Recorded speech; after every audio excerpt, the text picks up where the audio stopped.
Pues esta vez Emiliano incluyó en la presentación varios de los conceptos. Entonces, lo que vamos a hacer es que él va a ir dando una introducción al tema.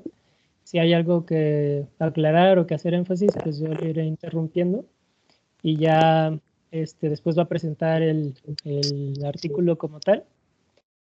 Y después de eso haríamos una breve discusión, unas cuantas preguntas, y al final yo voy a dar unas 4 o 5 diapositivas solo para recalcar lo más importante del tema, y sería todo. Ya después nos quedamos por si hay preguntas. Entonces, vamos a iniciar. Hola a todos, muy buenas noches. Estamos en el cuarto seminario, la cuarta sesión del curso de diseños de estudios en investigación clínica. Y en este caso vamos a hablar sobre estudios de cohorte.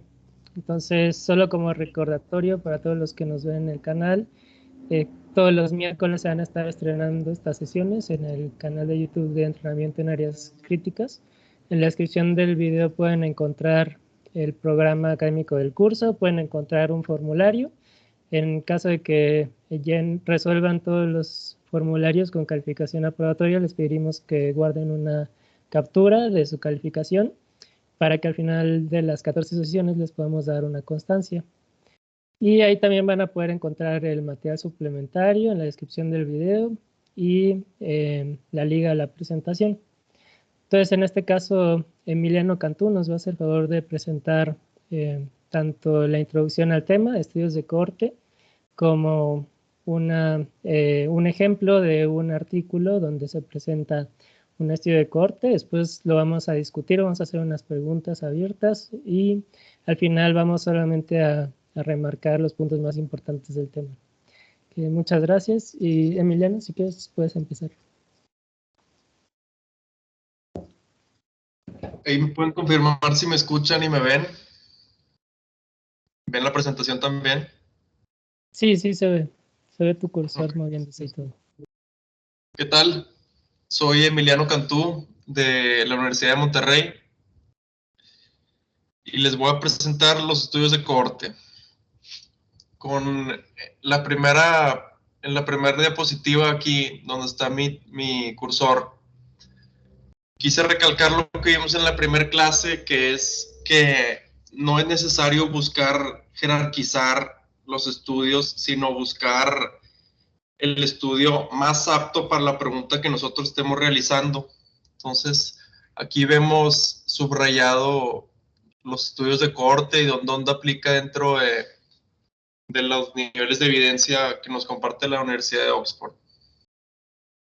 ¿Qué es un estudio de cohorte?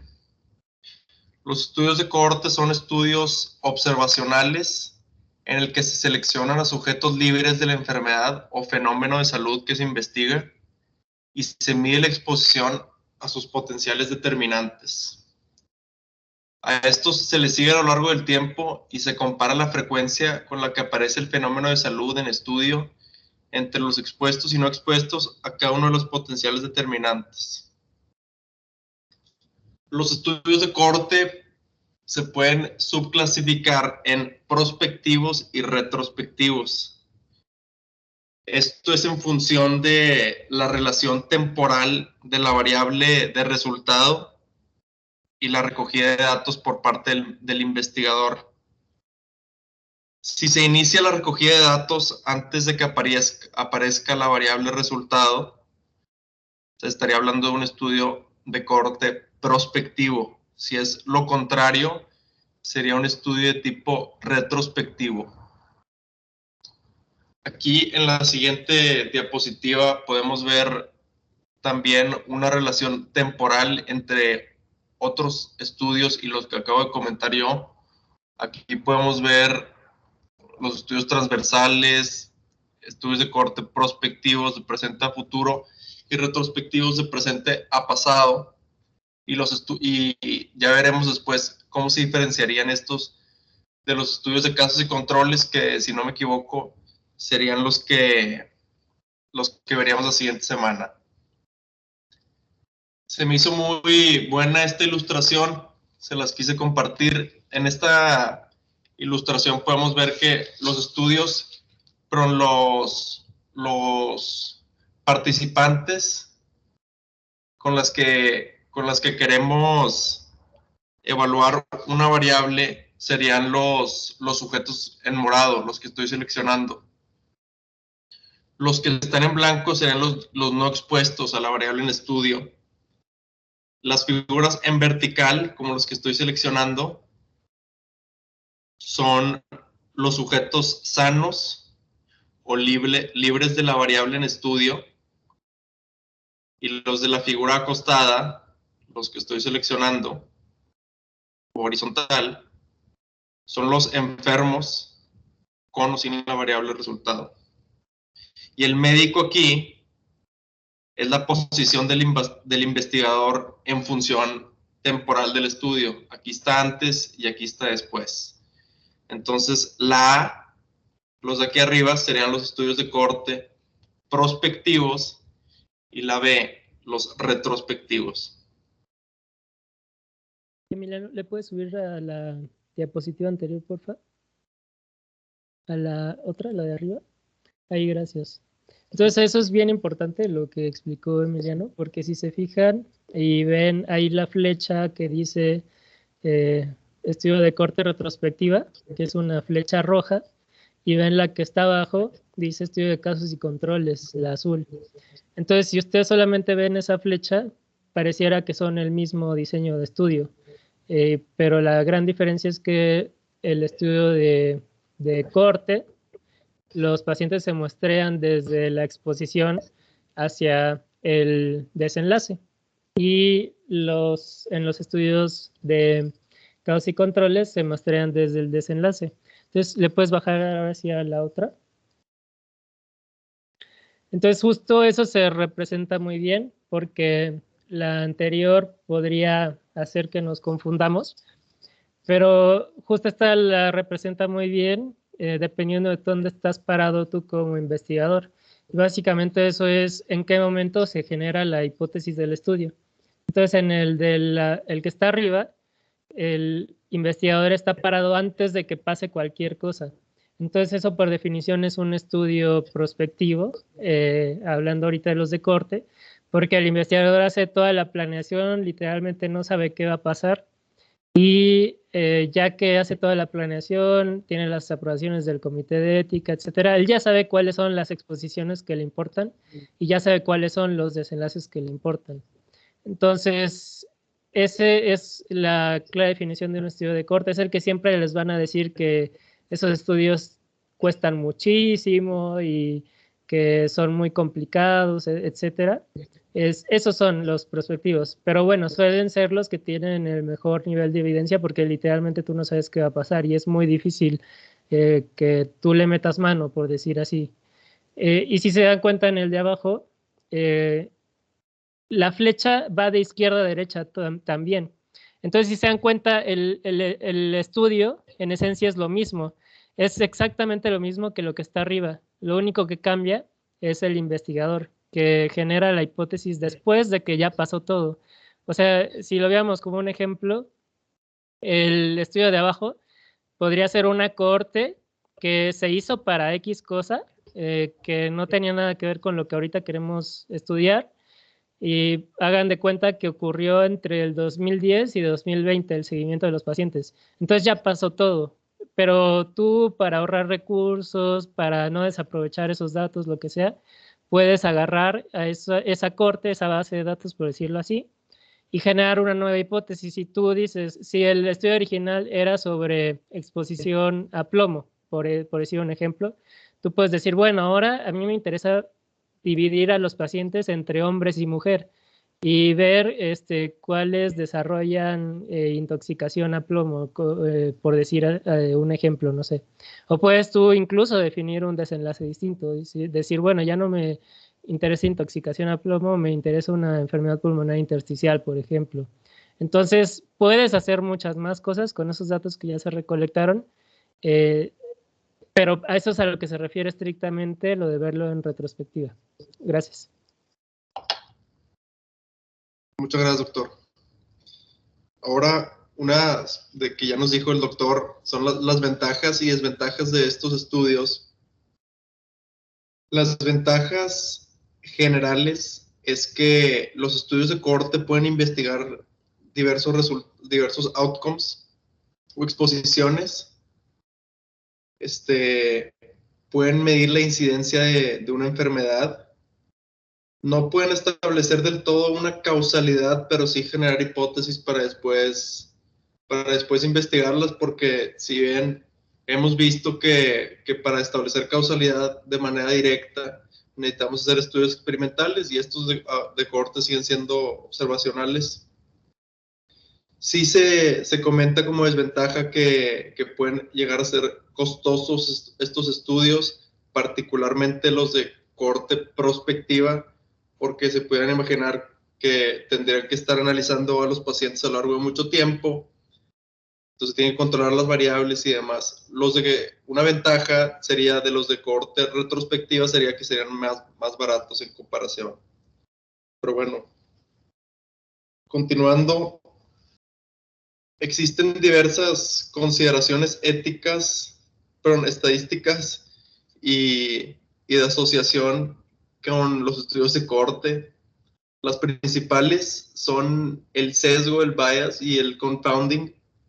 El bias principalmente en los estudios de cohorte es por los pacientes que se retiran los pacientes que se retiran del estudio o por muerte o por el largo tiempo que tienen que recorrer del estudio, porque avanza de manera prospectiva.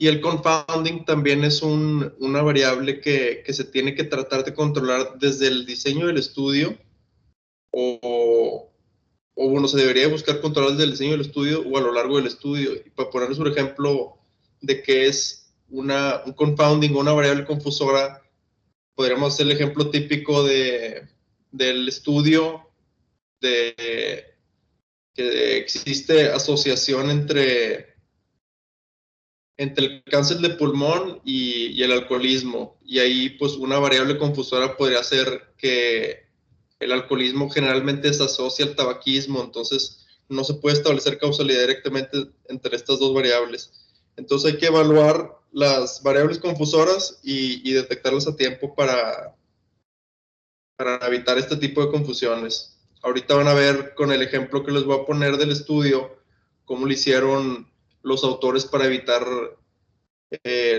estas variables confusoras. Estas medidas que aquí señalo son medidas de asociación que frecuentemente se exponen en los estudios de cohorte. Está la razón de riesgos o el riesgo relativo, que es básicamente cuántas veces es más frecuente la incidencia de la enfermedad en los expuestos que en los no expuestos al factor de riesgo. El riesgo atribuible, que es la incidencia de la enfermedad que es atribuible a la exposición al factor de riesgo. La proporción de riesgo atribuible, que es la proporción de la enfermedad que es atribuible a la exposición al factor de riesgo.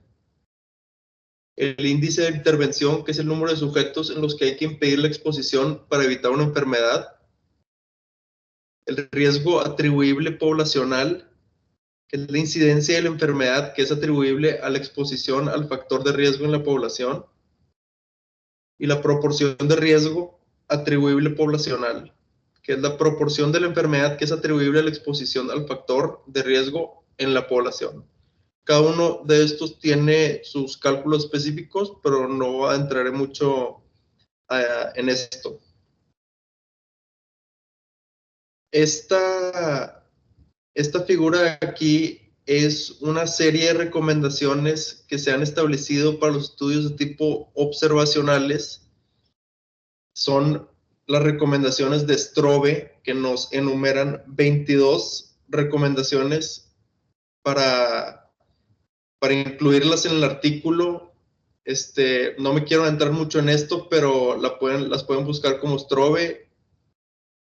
Las subdividen en introducción, los métodos, resultados y discusión. Son muy fáciles de entender y ahorita vamos a ver estas o vamos a tratar de ver si el artículo que les voy a compartir ahorita cumple o carece de estos ítems.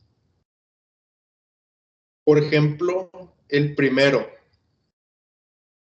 el de el título y el abstract.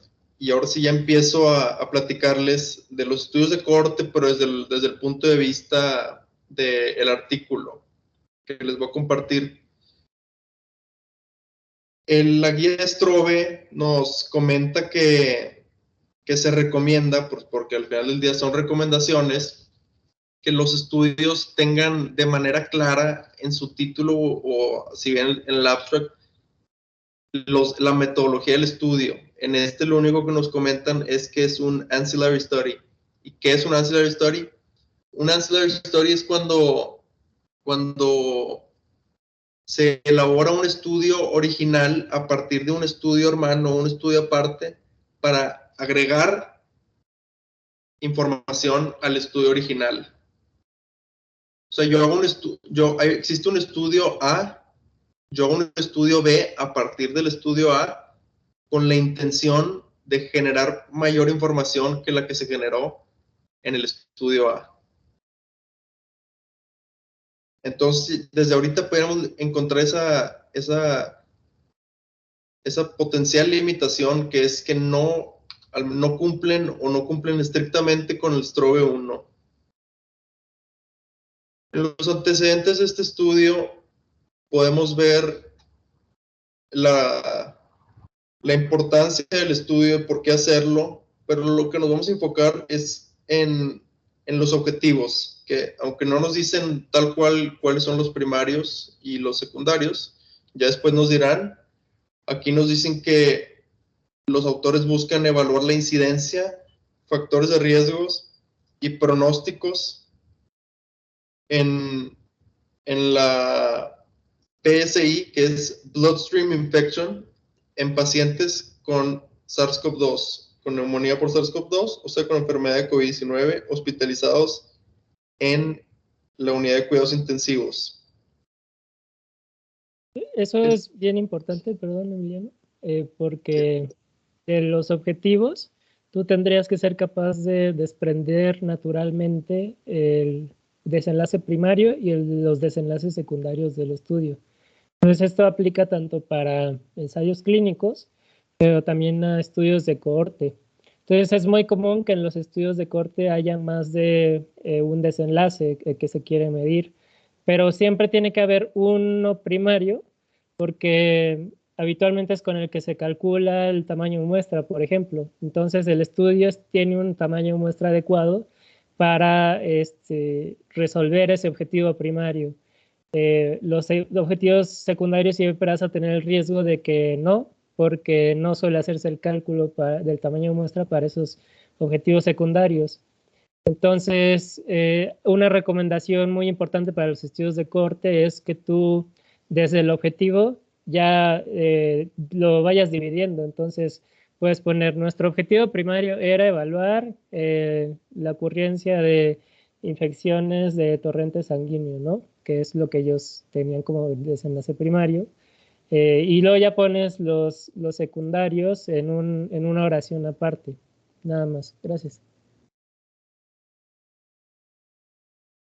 Perfecto.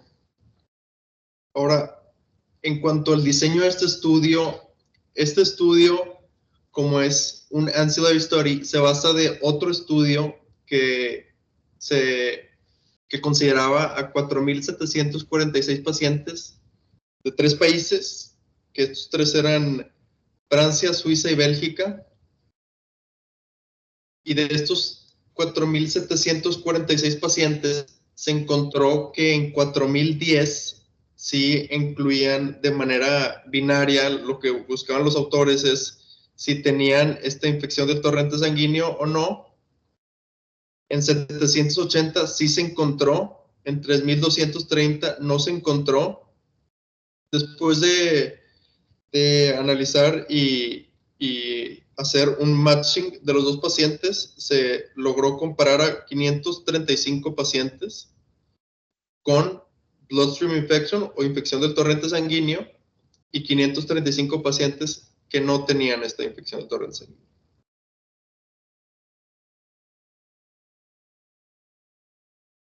¿Qué usaron en la recolección de datos?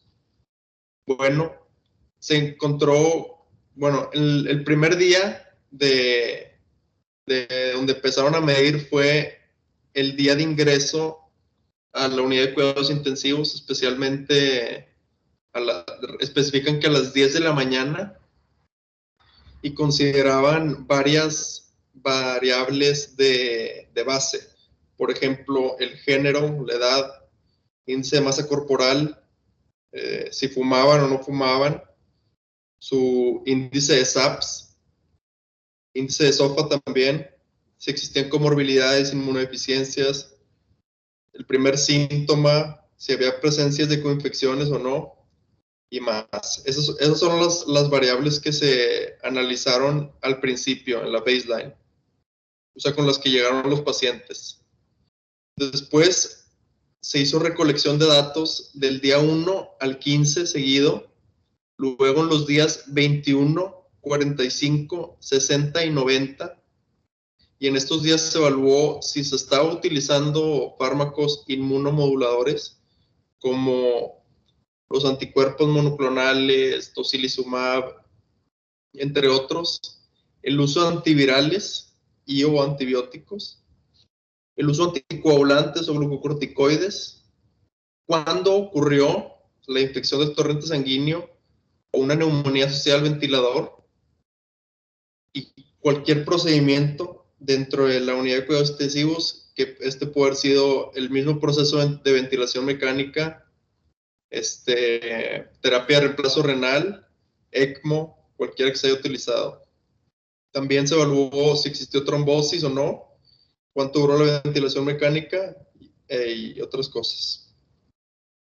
El número de días en riesgo de adquirir una bloodstream infection o infección del torrente sanguíneo fueron los días de estancia intrahospitalaria desde las 48 horas hasta el alta en unidad de cuidados intensivos o hasta la primera ocurrencia de esta infección. Esto en concordancia con la definición de la infección intrahospitalaria, que es posterior a las 48 horas. ¿Cómo le hicieron estos autores para operacionalizar las variables de hemocultivo positivo? Pues se nombraron las bacterias las que había involucrado el primer estudio, que es el de COVID-ICU. Entre ellas existe Enterobacteraceae, Pseudomonas, Acinetobacter baumannii, especies de Streptococcus, MRSA, Staph aureus, Haemophilus influenza, entre otros. Ahora sí, especificando los objetivos del estudio. El objetivo primario fue describir la incidencia de infección del torrente sanguíneo en pacientes hospitalizados con neumonía severa de COVID-19, o sea, por el virus de SARS-CoV-2, en la unidad de cuidados intensivos. Y el objetivo secundario fue describir los factores de riesgo y la mortalidad asociada a esta infección del torrente sanguíneo. Como los platicaba al principio que mencionaba sobre los estudios de cohorte, en este estudio se hizo algo que se llama Propensity Score Matching para los desenlaces y para las variables. Y se utilizaron los modelos de Fine, Gray y Cox para los desenlaces. Esto para limitar el confounding, como les había comentado al principio. Entonces, esto es una fortaleza de este estudio. Las técnicas que utilizaron para limitar las variables confusoras. También utilizaron las curvas de supervivencia de Kaplan-Meier. Ahora los resultados. Se encontró que la tasa de incidencia fue de 10.3 infección del torrente sanguíneo por cada 1000 pacientes días. Y esto fue así como lo desglosaron. De los 4010 pacientes con los que se empezó el estudio, 780, o sea, el 19.5%, tuvieron un total de 1066 episodios de infección del torrente sanguíneo. Estos pueden haber sido de 1 a 2 por paciente. Esto a lo largo de 103.293 pacientes días en riesgo. Entonces estableció una tasa de incidencia de infecciones del torrente sanguíneo en base a la cantidad de pacientes que hubo, que ya vimos que son 4.010, y los días en estudio. El primer episodio de la infección del torrente sanguíneo ocurrió generalmente en el día 9. Los demás fueron del día 5 al 13, posterior a la admisión. La infección del torrente sanguíneo fue adquirida en la unidad de cuidados intensivos en 714 de los pacientes analizados, y estos equivalen al 92%. Como les comenté, se encontró que en 780 hubo homocultivos positivos, y de esos 714 en la unidad de cuidados intensivos. Los pacientes con esta infección del torrente sanguíneo tuvieron mayor severidad al momento de la admisión a unidad de cuidados intensivos y fueron más propensos a desarrollar el síndrome de dispersio respiratorio del adulto. Emiliano, si puedo comentar algo de eso. Si se fijan ahí, la forma como está expresada la incidencia es en una unidad que se llama pacientes días. Entonces, algo que es muy importante en los estudios de cohorte es que, como decía Emiliano, uno de los principales fuentes de sesgo es que los pacientes se pierdan en el seguimiento. Entonces, tú pudiste haber empezado con 4.000 pacientes, pero perdiste 200 pacientes, o más o menos. Pero esos pacientes que tú perdiste, no sabes qué pudo haber pasado con ellos. Igual y si tuvieron una infección de torrente sanguíneo, igual y no. Tú no sabes por qué razones los excluyeron. Quizás es más fácil verlo en estudios de seguimiento más largo, por ejemplo, estudios que son a 10 años, donde los pacientes pues se pueden mudar, se pueden ir a estudiar a otra ciudad y ya los pierdes en el seguimiento. Entonces, tú de esa manera pudieras meter una forma de analizarlos solamente durante el tiempo que sí estuvieron en el estudio. Entonces, tomas cuántos días permaneció en el estudio cada paciente y solo analizas el riesgo que tuvo en ese tiempo, ¿no? Entonces, eso es lo que pretende más o menos esa unidad. Se ve quizás un poquito difícil de interpretar, pero eso es lo que intenta hacer para que si luego tú te encuentras otro estudio donde tienen una tasa de pérdida del seguimiento distinta, puedas compararlo con lo que están reportando en ese otro estudio de una manera más justa.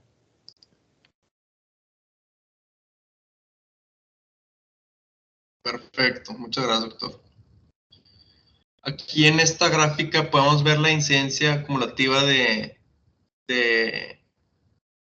las infecciones del torrente sanguíneo. Si bien podemos ver que hubo mayor incidencia en los primeros días, y esto, a pesar de que no se sepa con certeza, se asume, o se cree, perdón, que está asociado a la severidad con la que los pacientes fueron admitidos a la unidad de cuidados intensivos. Que a mayor severidad, o más bien, que con mejoría clínica disminuyeron las infecciones las infecciones del torrente sanguíneo. Ahora vemos aquí los patógenos responsables de dichas infecciones. Destaca aquí Enterobacteriaceae, la familia Enterobacteriaceae. Staphylococcus aureus, que lo dividen en susceptible a meticilina o bien MRSA.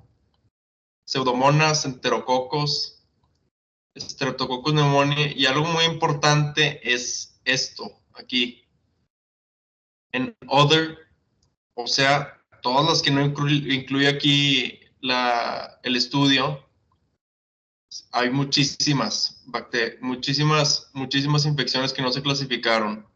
Y esto pues es una limitante de este estudio, que como estaban usando los datos, y esto es algo general que pasa con muchos estudios de cohorte retrospectivos, como están usando los datos de un estudio previo, se limitan a las variables que está buscando el estudio previo. Entonces, por eso vemos esta limitante. Ahora, ¿qué factores de riesgo se vieron asociados al desarrollo de una infección del torrente sanguíneo? Un mayor puntaje en la escala de SAPS-2, el género masculino, mayor tiempo en admisión a unidad de cuidados intensivos, es decir, mayor tiempo entre el traslado del hospital o la transición más bien del hospital a la unidad de cuidados intensivos, el uso de antivirales previo a la admisión y la intubación. Entonces, Emiliano, aquí tenemos que discutir algo bien importante de este estudio, donde ya se empieza a poner un poco raro el estudio.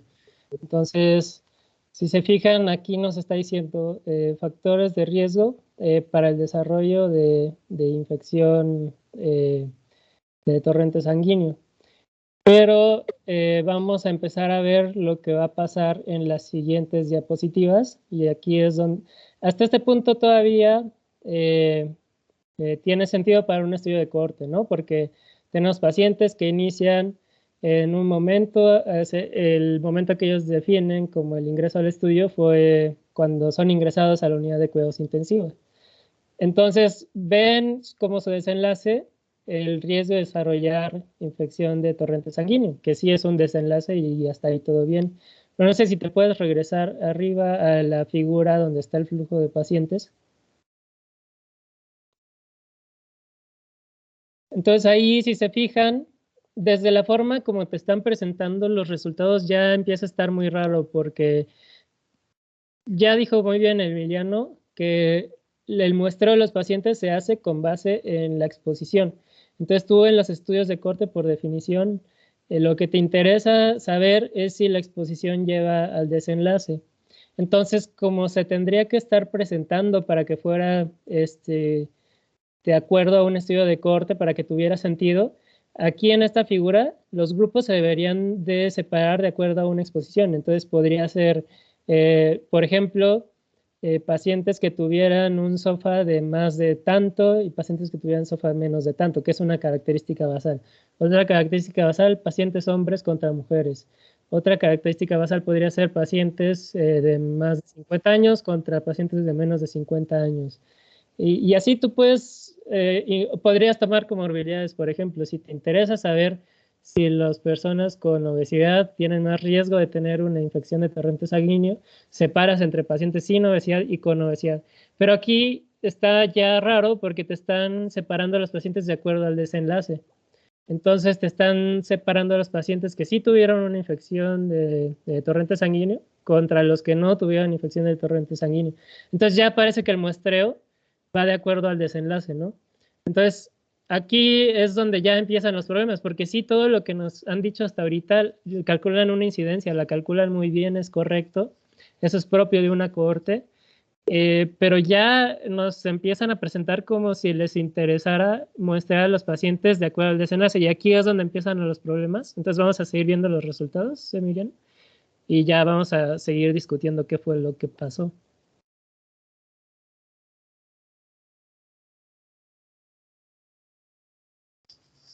Sí, estoy de acuerdo, que empezaron a subclasificar ya en base al desenlace y no a la exposición o a la variable a analizar. También aquí, que se pudo haber analizado todo esto en vez de haber subclasificado en base al desenlace ya, los factores de riesgo de mortalidad al día 90 fueron mayor edad, mayor puntaje en la escala de fragilidad, mayor puntaje en el SOFA, coinfección al momento de admisión y uso de antibiótico y o tocilizumab en periodo de riesgo de infección.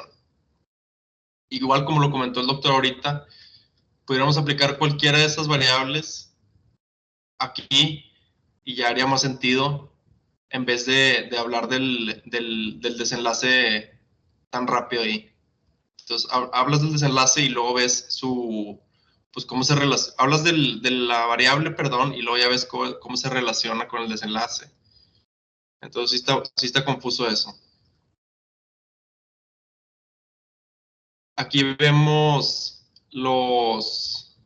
los outcomes de los 537 pacientes con infección del torrente sanguíneo y los 537 que no tuvieron la infección.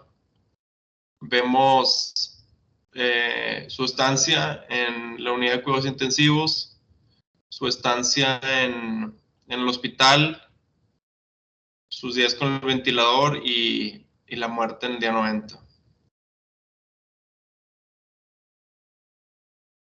Esta es la curva de supervivencia de Kaplan-Meier. Si bien una de las conclusiones de estudio es que se vio mayor mortalidad el día 90, aquí donde está mi cursor, en aquellos pacientes con infección del torrente sanguíneo en comparación con aquellos que no tenían esta infección. Como lo que acabo de comentar, la infección del torrente sanguíneo se asoció independientemente a un aumento en la mortalidad al día 90, como les enseño aquí. Los pacientes mostraron mayor riesgo de infección del torrente sanguíneo en los primeros días post-admisión. Esto es lo que les comentaba, que como estaban en un estado clínico más severo, era más probable que desarrollen esta infección, y conforme iban mejorando en su estancia dentro de los cuidados intensivos, se vio que disminuyó la incidencia de esta infección del torrente sanguíneo. El uso de tocilizumab demostró mayor riesgo de mortalidad al día 90, pero no demostró mayor riesgo de infección del torrente sanguíneo, al igual que los glucocorticoides. Los pacientes con infección del torrente sanguíneo y previa exposición a antibióticos demostraron mayor riesgo de muerte. Ahora, en cuanto a las fortalezas y limitaciones de este estudio, una de las fortalezas, que fue la que comenté en el análisis estadístico que hace el estudio, es cómo controlaron las variables confusas, utilizando el modelo de Cox y lo del propensity score. Y las limitaciones, pues la principal es la falta de datos y especificar esos datos. Por ejemplo, todos los que vimos como clasificados en Other, en los microorganismos aislados. También una muy interesante fue la definición que ellos utilizaron para categorizar las infecciones del torrente sanguíneo, porque existen definiciones, por ejemplo, que se necesitan 2 hemocultivos positivos para diagnosticar una infección por epidermidis, y estos utilizaron nomás un hemocultivo positivo como suficiente para el diagnóstico. Y el Immortal Time Bias, que es un sesgo que se ve comúnmente en los estudios de tipo prospectivo, especialmente si el estudio se hace en una unidad de cuidados intensivos, que no se establece bien el límite de tiempo, sino hasta que haya un desenlace o muerte o admisión a piso en vez de la unidad de cuidados intensivos. Y eso es todo de mi parte. Vale, muchas gracias. ¿Te puedes regresar a la diapositiva de las curvas de Kaplan-Meier? Entonces, aquí ya es donde decíamos que se pone bien raro el estudio y cambia completamente a una cosa completamente rara. Entonces, aquí es muy problemática esa figura, porque los pacientes están separados de acuerdo a un desenlace, que fue el que tuvieran una infección de torrente sanguíneo o que no tuvieran una infección de torrente sanguíneo. Sin embargo, como ya había explicado Emiliano, en la otra curva de supervivencia vimos que el riesgo de tener una infección de torrente sanguíneo iba aumentando, y hacia el final del estudio era cuando ya habían ocurrido la mayoría de los eventos. Entonces, al principio de esta curva, la puedes señalar así como a la altura del día 15. Por eso es que no hay casi diferencias entre las curvas antes del día 15, porque casi nadie había desarrollado el evento. Entonces, hasta ese punto, los pacientes eran iguales, hasta antes de haber desarrollado ese evento. Entonces, por eso es que al principio de la curva no hay absolutamente ninguna diferencia. si lo observas de manera cualitativa, porque los pacientes seguían siendo iguales, no tenían ninguna diferencia, eran lo mismo. Después es cuando ya desarrollaron la infección de torrente sanguíneo y donde ya se empiezan a ver las diferencias en la mortalidad, se empiezan a separar. Pero esto es conceptualmente incorrecto, lo que hicieron, porque lo que ellos tuvieron que haber hecho, si su intención era evaluar como exposición a la infección de torrente sanguíneo, era que su estudio iniciara, que el criterio de inclusión, por decirlo así, fuera cuando desarrollaban el evento y no se usara algún otro comparador. Pero bueno, esta imagen es muy difícil de interpretar. En teoría no se debió haber hecho por ese problema que ya decíamos. Y algo que tienen que saber ustedes es que cuando quieran hacer una curva de este tipo, tienen que asegurarse de estar comparando dos exposiciones. Entonces, dos características basales, no como tal dos desenlaces para ver qué tanto riesgo te dan del desenlace después. Porque luego por eso pasó lo que decía Emiliano, lo del Immortal Time Bias, que realmente ellos, si su periodo de estudio era de 90 días, al estar incluyendo en un grupo a pacientes con infección del torrente sanguíneo hasta los, no sé, pudo haber ocurrido al día 60. Entonces ahí acortan su periodo de seguimiento para poder observar mortalidad a solo 30 días. Entonces conceptualmente está mal lo que hicieron desde ese punto de vista. Y entonces nos encontramos ante una mezcla bien extraña que nos hace que sea muy difícil interpretar este estudio, porque estamos viendo un estudio de cohorte. Si lo observas desde el punto de vista del desenlace de infección del torrente sanguíneo, todo lo que se hizo al evaluar ese desenlace es correcto de acuerdo a un estudio de cohorte, pero todo lo que se hizo después es, pareciera más bien como una segunda cohorte muy mal definida, muy mal hecho, muy catastrófico, porque sería verlos desde que tuvieron la infección de torrente sanguíneo hasta que desarrollaron otros desenlaces, pero los seguimientos ya no son iguales, ya no son comparaciones iguales.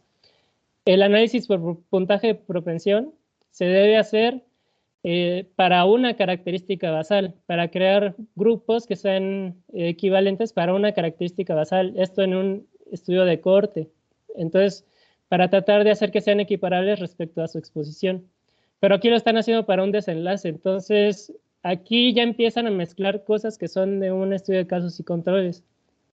Entonces, el problema que tenemos con este estudio al final es que no tiene propiedades de un estudio de cohorte, tiene como que algunos rasgos de un estudio de casos y controles, pero no termina de ser ni uno ni otro. Entonces, cuando evalúan todos los factores asociados a ese solo desenlace, también hay un punto en el que parece más bien un casos y controles, porque estás yéndote del desenlace hacia atrás. La verdad es que por eso termina siendo un estudio raro. Es algo que no se debe hacer, la verdad. Y esto nos va a dar pauta a los siguientes diseños de estudios que vamos a ver la próxima sesión, que van a ser los estudios de casos y controles. Hay algo que podríamos pensar que pudieran haber intentado haber hecho los autores, que se llama un estudio de casos y controles anidado en una corte. Entonces, ese es un diseño de estudio bien definido, correcto, que en mi opinión habría quedado más con lo que ellos tenían que hacer. Pero básicamente lo que ellos tuvieron que haber hecho era separar sus ideas. Si les interesaba medir como su desenlace de las infecciones de torrente sanguíneo, dejarlo como su objetivo principal, separar los grupos de acuerdo a eso, evaluar factores que se asocian a tener una infección de torrente sanguíneo y describirlo como un caso y controles anidado en una corte.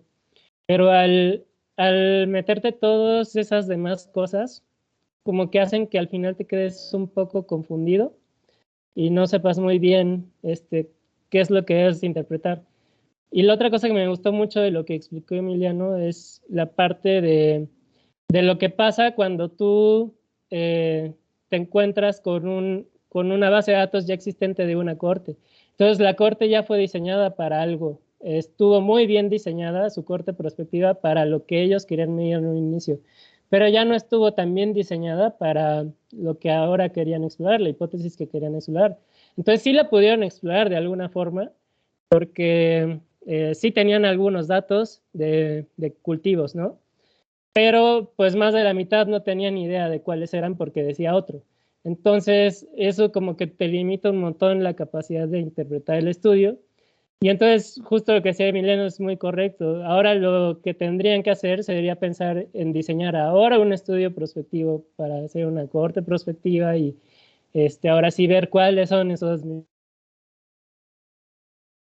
microorganismos. Es una limitación muy común, muy frecuente, que como tus datos no están diseñados 100% para lo que tú quieres, te van a limitar en algo. Siempre que quieran hacer una corta retrospectiva, en algo los van a limitar. Y por eso es que siempre las mejores van a ser las cohortes prospectivas. Pero pues sí, la verdad es que involucra mucho dinero. Imagínense todo el dinero que involucró tener gente que a los días 1, 5, 7, 10, 15, 30, 60, 90, etcétera, que todos esos días estuvieran recolectando los datos de 4,000 pacientes. Entonces, también mantener toda esa infraestructura en línea de un sistema de registro que además sea seguro, que no comprometa los datos de los pacientes. Eso cuesta dinero también. Suelen requerir que hagan una página de internet exclusiva para esto, donde tú tengas que ingresar tu usuario, tengas que meterte a descargar los datos de los pacientes.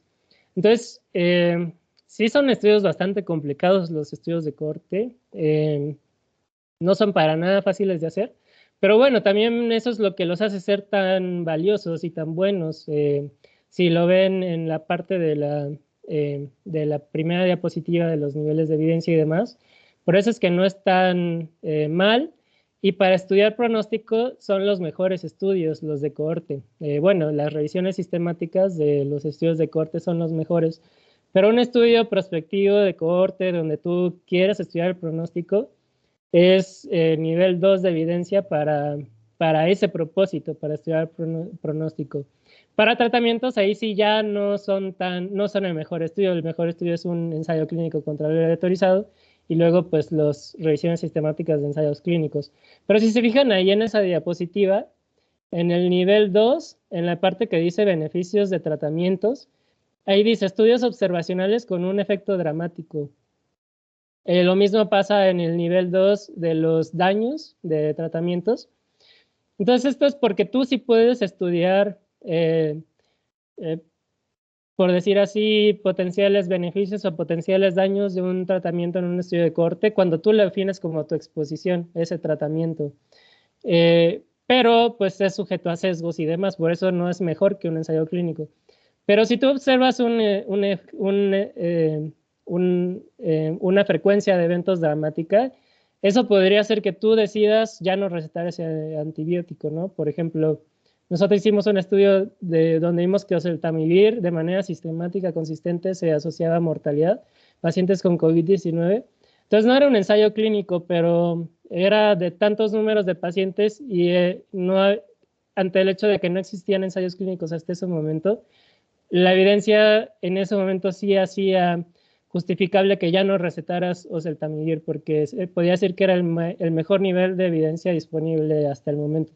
Y hasta el momento que yo sepa no se han reportado ningún ensayo clínico de oseltamivir para COVID-19. Entonces podría seguir siendo el mayor nivel de evidencia. Pero bueno, sí es algo que sí se puede hacer. Solo como conclusión de esta parte de los estudios de cohorte, me gustaría que se queden con eso. Lo más importante es definir tu exposición, definir muy bien tu desenlace. Si tú tienes eso bien, ya lo demás viene solito. Obviamente, lo segundo sería que si tú quieres hacerlo con un enfoque analítico, evaluar factores de riesgo y demás, lo que tienes que caracterizar muy, muy bien son tus confusores. Entonces, ya lo decía muy bien Emiliano, los confusores, lo ideal es que tú los definas desde antes, porque ya has visto, leído en otros estudios que X variable se asocia también a ese desenlace. Entonces así tú es como identificas tus variables con las que vas a ajustar tus modelos de regresión después. Hay otras estrategias para hacer los ajustes de esos modelos de regresión, que son el método stepwise y demás, donde tú vas haciendo los análisis para cada variable y ves la que te sale con una p menor a 0.1. Esas son las que vas a meter para tu ajuste del modelo después. Entonces, por eso se llama secuencial, porque vas haciendo análisis de regresión y vas viendo cuáles salen significativas y para esas ajustas. Ese tipo de formas de hacer los ajustes ya no se recomienda porque tú podrías no estar seleccionando a los verdaderos confusores. O sea, puede que te salga que, no sé, no estar asegurado es factor de riesgo para tener un hijo. O sea, eso ni siquiera tiene mucha lógica, ¿no? O te salen cosas así cuando evalúas todas las variables. Entonces, lo mejor es que tú utilices variables que ya se han estudiado en otros estudios, que ya se conozcan, y que para esas variables hagas los ajustes de los modelos.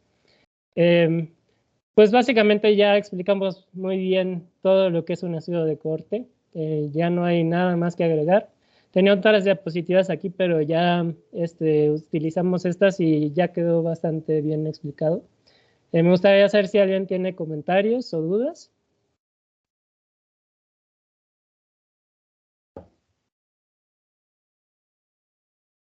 Por el momento no, doctor. Va, entonces me gustaría que termináramos para el video. Si nos puedes dar un comentario final tú, Emiliano, de tu opinión en general del estudio. Pues lo resumiste muy bien, doctor. Ahorita empezamos con un estudio que iba bien organizado, pero después como que perdió la línea con las variables que quería analizar. Y empezó y esta tabla lo dice todo. El hecho de que aquí estén dividiendo ya el desenlace y no las variables a analizar o las variables asociadas al desenlace, pues lo hacen casi que no ser un estudio de cohorte, ¿verdad?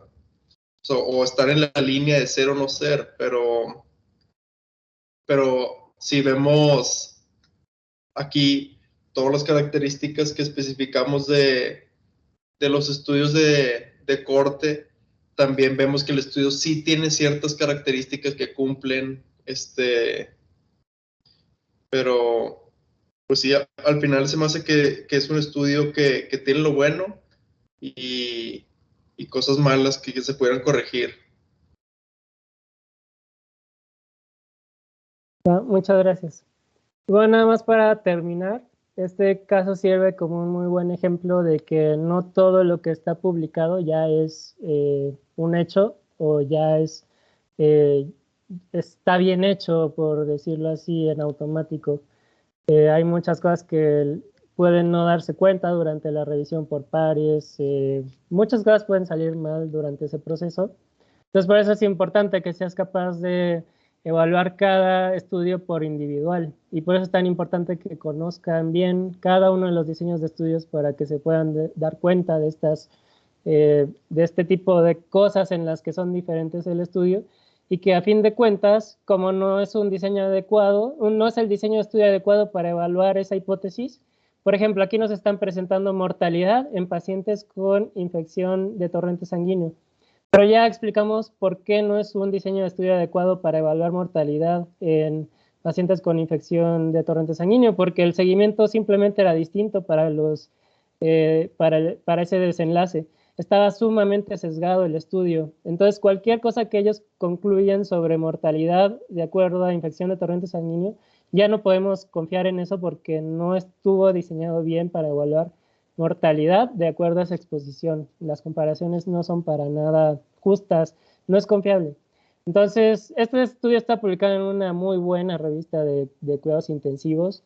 Entonces, también para que sepan que el nivel de la revista o el factor de impacto de la revista tampoco en automático implica que sea un estudio bueno. Y bueno, pues muchas gracias, Emiliano. Con esto terminaríamos esta sesión. Y solamente recordarles que en la descripción del video pueden encontrar el formulario, el programa académico del curso y el PDF de la presentación. Y todos los miércoles se van a estar estrenando estos videos. Al final pueden obtener una constancia de acreditación del curso si suben, si nos envían las capturas de que hayan aprobado todos los cuestionarios. Pues muchas gracias.